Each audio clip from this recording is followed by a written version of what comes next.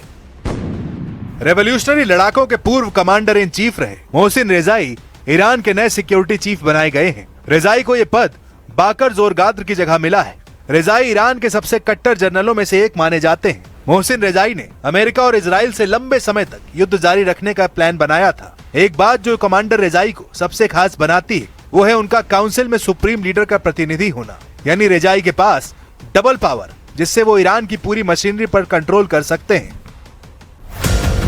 ये commander Rezaei ही थे जिन्होंने हार्मूज को एटम बम के बराबर का हथियार बताया था। अब वही कमांडर ट्रंप से टकराएगा, वही कमांडर नेतन्याहू की प्लानिंग खराब करेगा।